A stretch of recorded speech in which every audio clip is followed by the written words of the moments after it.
The late afternoon sun dipped low over the dusty roads of rural Sindh as Ahmed wiped sweat and oil from his brow with a worn blue rag. At 55, his back creaked every time he straightened up from under a chassis, but complaints weren't his style. His tiny roadside workshop in Zahir Pir barely covered fuel and rent, yet it was clean, honest labor, and that still mattered.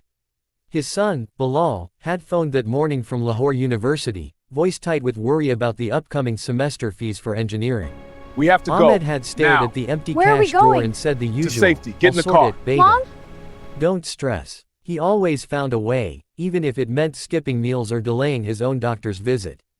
Business had been quiet, just a tire patch and a battery swap. Ahmed out was here, locking tools now. away when Okay, a I'm battered coming. white SUV Move faster, coughed we and have to rolled go. into his yard, Who are they? smoke curling from the engine like a warning signal. A woman in her mid-50s stepped out, dressed in a simple yet elegant shalwar kameez, dupatta slightly askew from stress. Her dark hair was streaked with gray, pulled back neatly, but her eyes carried the strain of someone carrying heavy burdens. "Assalamu alaikum, uncle. I'm so sorry, my car overheated 10 kilometers back. I'm drive, Aisha Khan. I was heading to a conference in Multan before dark." Ahmed noticed her hands fidgeting with her phone. "Walaikum assalam. Let me check." Pop the hood. Steam hissed as he lifted it. The thermostat had failed completely, and the engine was scorching. "It's bad," he explained, standing slowly. "Thermostat housing cracked, coolant gone. You drove farther, the head gasket would blow, locks in damage instead of thousands." Aisha's face drained of color. "I have to present tomorrow at 8 a.m. A major grant proposal for girls' schools in remote villages. If I'm not there in person to defend it, the funding goes elsewhere. Can you fix it tonight?" Ahmed checked his watch, past 6:30. The nearest parts shop in Rahim Yar Khan closed at 7, and even then, rushing back would take hours. "Truthfully, parts aren't here, and this needs flushing, new seals, pressure test, no shortcuts on heat damage. It'll be late. I'll pay double, triple, whatever it takes," she said urgently. "I can call someone to open the shop." He shook his head kindly. "The owner is my old friend, but his wife's ill, he's not coming back tonight. No one else stocks this model reliably." Defeat flickered in her eyes, the same look Ahmed knew from carrying his own family's hopes. But he added, "I've got an old Toyota in the back I'm breaking for spares. The housing might adapt if I fabricate a bit. Not factory fresh, but safe to reach Multan." "Really? You'd try that?" Relief softened her features. For the next 3.5 hours, under the dim tube light buzzing overhead, Ahmed worked methodically. Knees on cold concrete, fingers numb from tight bolts, he adapted the part, bled the system twice, tested temperature 3 times.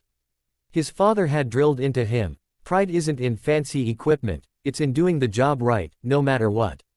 Aisha waited on a plastic chair near the open shutter, rescheduling calls. Between pauses, they talked. "Long time in this line?" she asked. "Since 18. Learned from my uncle in the city. Saved 12 years to open this small place. 20 years now. Do you like it?" he thought while tightening a clamp. "Some days bills stack higher than tools. My boy's in university, wants to build bridges, help villages. Fees eat everything. I wonder if I chose wrong. But then I remember my first big fix, a rusted tractor everyone called junk. When it started and the farmer smiled, that feeling. Fixing what's broken, giving it purpose again. That's worth something." Aisha nodded. "My mother was a schoolteacher in a one-room hut. She said real change starts with one person caring enough to act. I run a nonprofit now, building schools, training female teachers in far-off areas. Tomorrow's grant could double our reach. But lately I've been lost in budgets, reports, forgot the people behind the numbers. Watching you tonight, tired but careful with a stranger's car when your own life is hard, it reminded me why I began." By 10:15, the SUV purred smoothly. Ahmed had test-driven it twice, checked every hose. Not showroom, but reliable. "How much?" Aisha asked, opening her bag. Ahmed calculated. Fair charge for emergency, parts, hours, around 18,000 rupees. He could ask more. Instead, "Parts cost me 4,000. Labor free." Ahmed Bhai, "No, that's not fair. You worked half the night. You've got important work tomorrow, schools for girls who need them most. That money will do more in your hands." My Abu said kindness returns when you least expect. Her eyes glistened. Thank you. Truly. She pressed 25,000 into his hand. The extra, for your son's studies. A bright engineer deserves every chance. He tried refusing, she wouldn't hear it. Please. You've given me more than a running car. You've given back my purpose. They shook hands warmly. Aisha drove into the starry night, engine steady. Next morning, Ahmed brewed chai and reviewed a brake job quote when engines rumbled, many of them. He stepped out to see 8 sleek SUVs lining the road, organized like a procession. Aisha emerged from the first, smiling broadly, accompanied by education officials, NGO staff, a camera team, and 2 young engineers carrying plans. Ahmed bye, she greeted. I hope this isn't too much. What's happening? After I left, I couldn't sleep thinking about your words, purpose in fixing things, in people. Before my meeting, I called my board.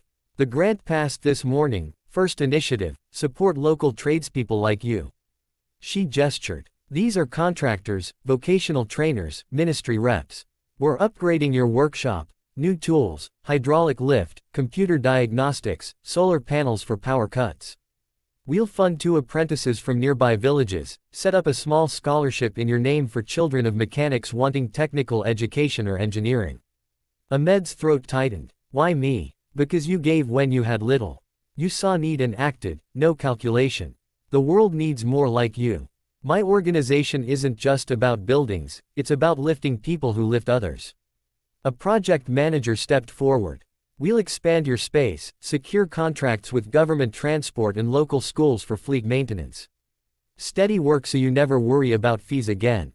The news crew filmed as Aisha spoke to the camera. This is what we stand for, recognizing quiet heroes in everyday life. Ahmed represents the heart of our communities. We're proud to invest in his future. Over the following months, the workshop transformed. Bright lights, modern equipment, 2 eager apprentices learning fast.